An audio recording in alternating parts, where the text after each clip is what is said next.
Okay, it's time. It's been a long time coming. The L4 is back. And I know I'm not the only one who's extremely excited about it. So come string with me.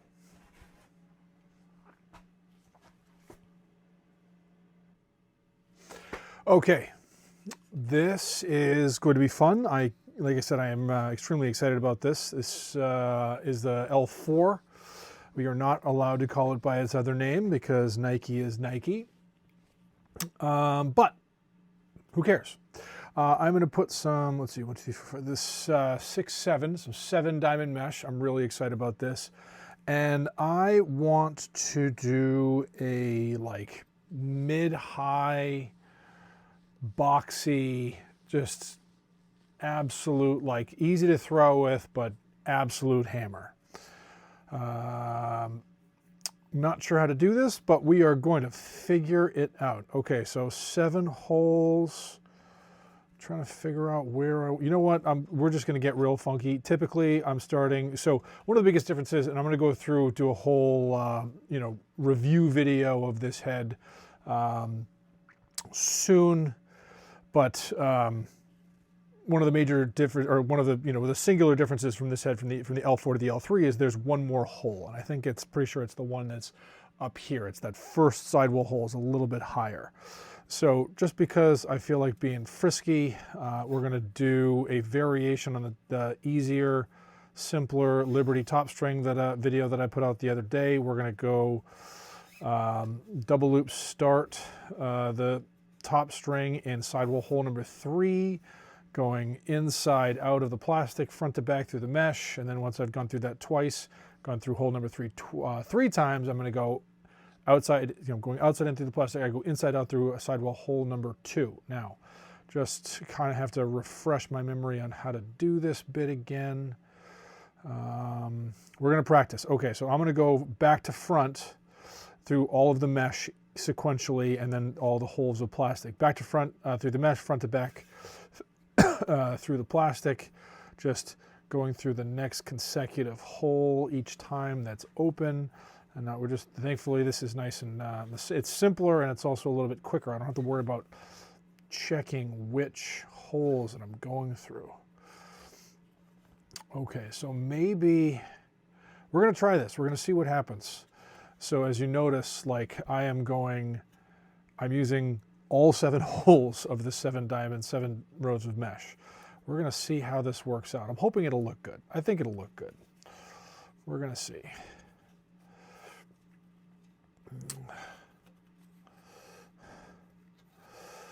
So that is a good place to start. I'm just gonna, I gotta hold onto the string over here. Just make sure that's tight, so when I kind of pull on, I'm not ultimately stretching the mesh. That'll happen when I break in the pocket and I pound it. But this is pretty good place to start. I'm going to go all the way across, get everything nice and tight. Oh, God, I love this pink and this green.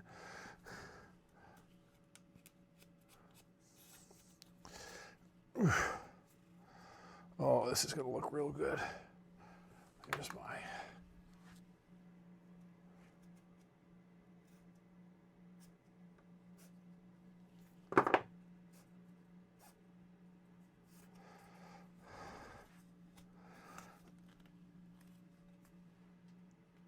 Okay, we're looking real good here.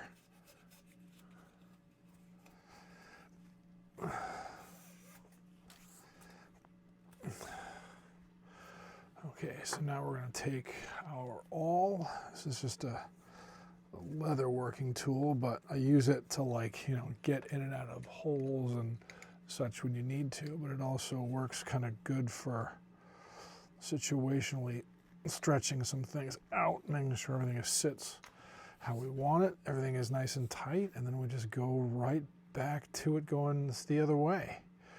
Back to front through the mesh, front to back through the plastic.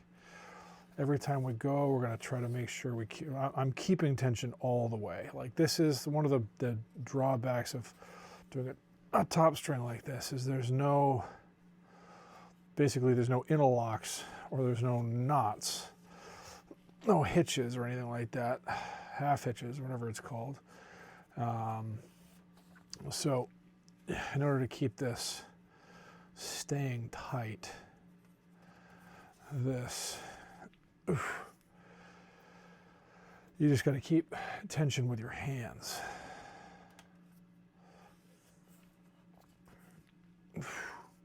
Oh God, yeah, this is going to look awesome.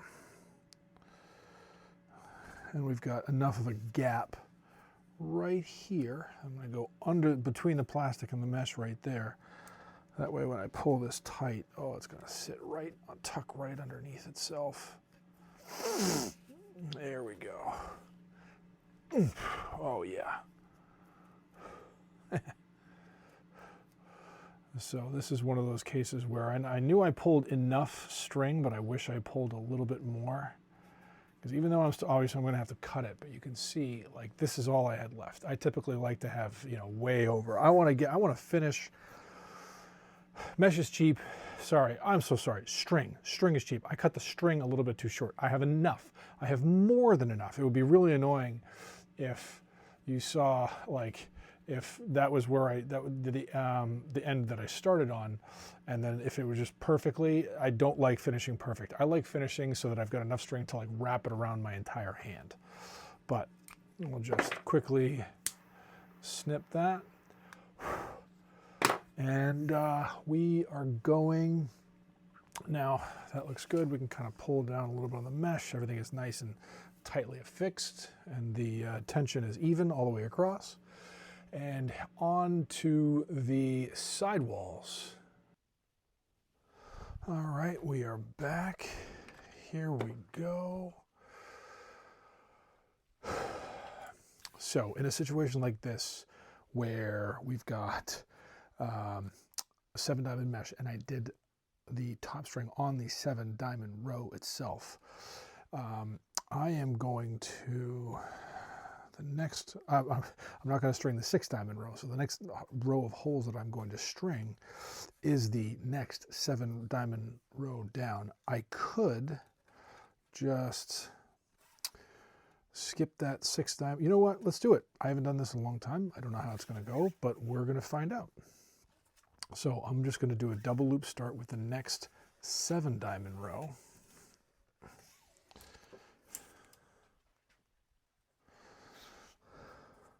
In the next, so in the 4th or next hole down after the double loop tie off on each side of the top string itself.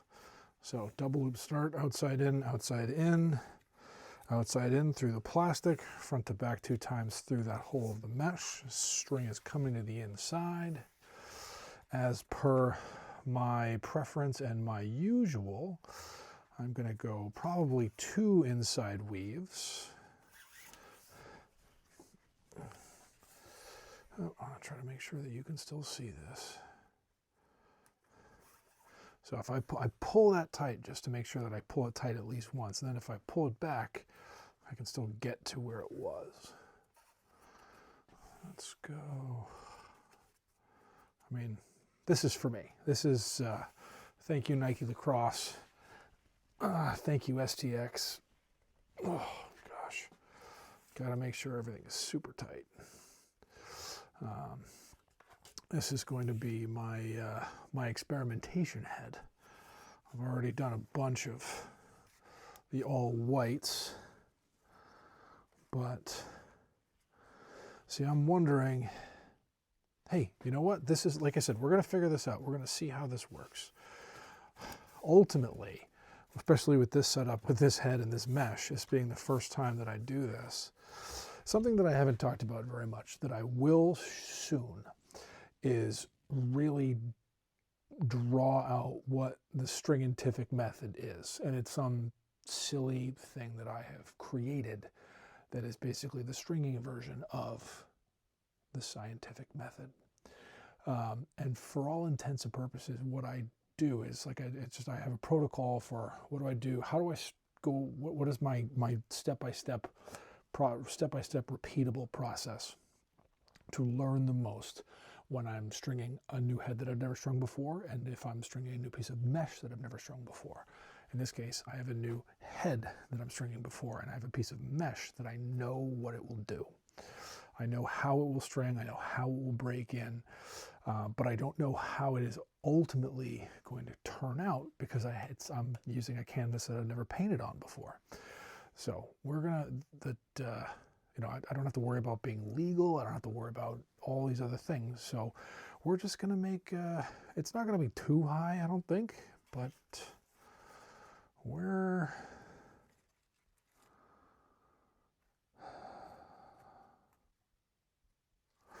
gonna see how it goes. We're vibing. We're vibing. Is that what the kids say these days? I don't know. So we're just gonna do, I don't know, let's say 6 knots. We'll see how 6 feels, and then tie off the sidewall. See how where 6 takes us. I'm just doing, these are knotted ones. I'm just doing, let's see, standard outside knotted ones. Remember, there's standard outside and standard inside, totally separate from double inside, double outside, weaved outside. So that's 4, 5. I want these, everything is tight. 1, oof, oh, this is gonna be a,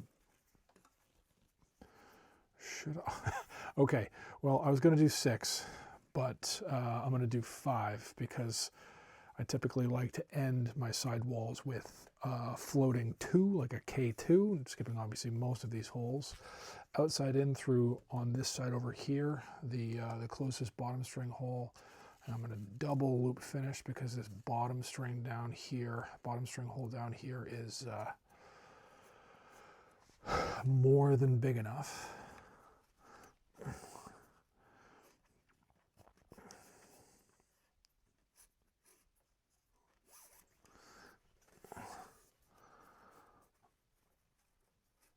I've had a number of people ask me why I float 2 here at the very end.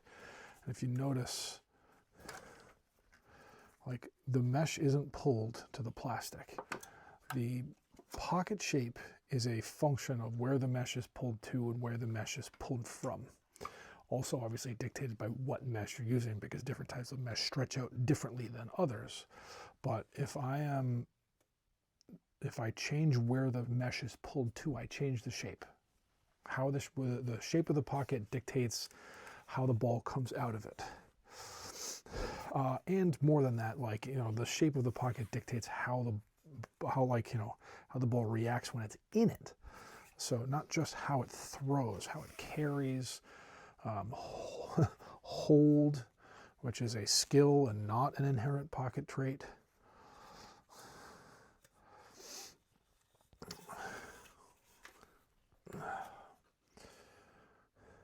Okay, so now we're just copying and pasting. Do 2 weaved inside SIs, like you see right here, making sure everything stays extremely tight.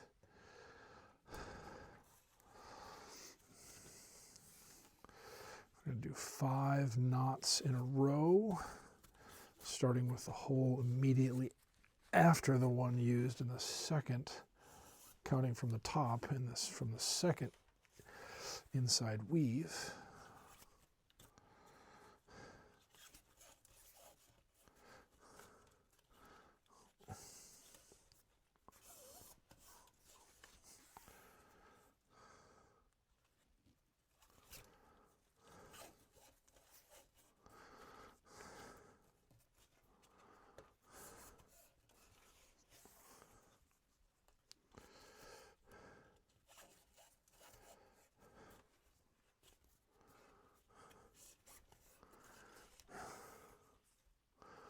There is 4.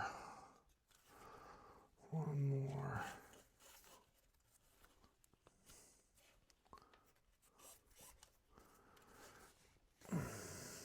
Okay. 2 2 to finish. Oh, I never cut a bottom string. Oh well. Little, nope.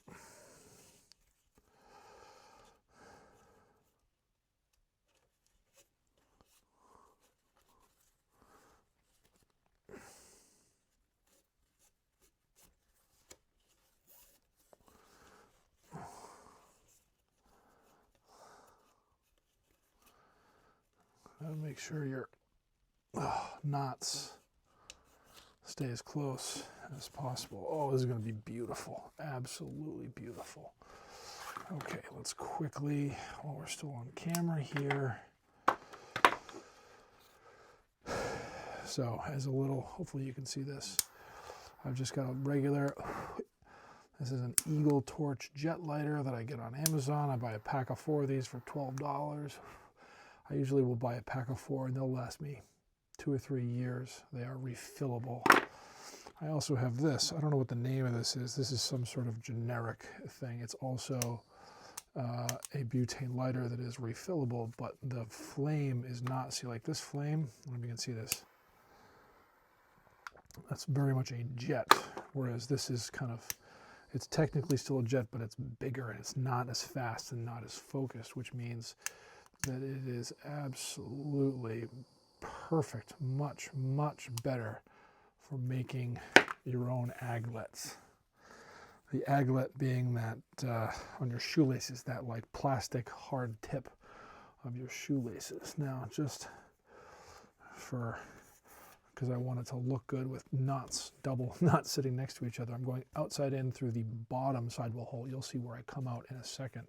Outside in through the bottom sidewall hole, inside out through the adjacent bottom string hole. I'm going to go, it's nice and it's 7, with 7 you can overlap one in the middle and it still looks nice and uniform. So I'm going to go weave inside, you know, front to back, back to front, front to back, back to front through holes 1, 2, 3, 4, counting from this side towards the camera. So front to back, back to front, front to back, back to front. If the holes go 1, 2, 3, 4, counting in the direction of the camera, I started with hole number 1. So I went inside out through bottom string hole number 1, outside in through 3, inside out through 2, like that. And then I'm going to go 4, 5, 6, 7, front to back, back to front, front to back, back to front. I'm not going to pull it too tight. Outside in through bottom string hole number 4, inside out through the last sidewall hole over here on this side, on the camera side. I'm just going to make sure that those, so on this is the one knot that I won't double knot, because that's the one obviously I want to be easiest to adjust when it's time to adjust. Okay, so this looks like it's going to be kind of a mid, but I am very excited about how this is going to turn out. And you are all going to see it in about 3, 2, 1. And we are back. I knew, I was excited for how this is going to turn out. This is, at the same time, it is what I expected and also even better. This is absolutely lovely. So almost certainly a little too deep. Oh yeah, this is too deep, but again, it's for me. This is for goalie camp. This is for messing around. But absolutely, oh God. And for anybody that is going to tell me, because it's got a nice mid-high, and yes, this is mid-high. Maybe I can change how I try to have it be. Let's see, set up. This is mid-high. Maybe I'll try to change how you can look at it there. That is not a mid pocket. A mid pocket's here, a mid high pocket's here, a mid high pocket is the ball is sitting way up there. And for anybody that thinks that this is going to have a whole lot of whip, it doesn't. That's not how, well, one, I hate using that term, but that's not how it works. Awesome. So for me, this would probably end up being having no shooters in it. If anything, I might do a nylon one row, and then like a nylon, and then like the next adjacent a shooter, and the next adjacent have a shooter, but doesn't need it. It's absolutely beautiful. Ball comes out of this, absolutely perfect. So all the fun, typical fun stuff. If you have any questions, please hit me up in the comments. If we're on YouTube, like, comment, subscribe. If you're seeing this on Instagram, if you have any questions, again, hit me up in the comments, and show this to your friends. The things that are possible out there. I know I do funky stuff, and I know I do stuff that is going to be complicated for people that don't love stringing. But there's a whole world of performance possibilities out there that most people do not even come close to understanding. So all that being said, thanks STX, thanks Nike. This thing's awesome. I can't wait to mess around with it. Full review coming soon. Above all else, keep stringing.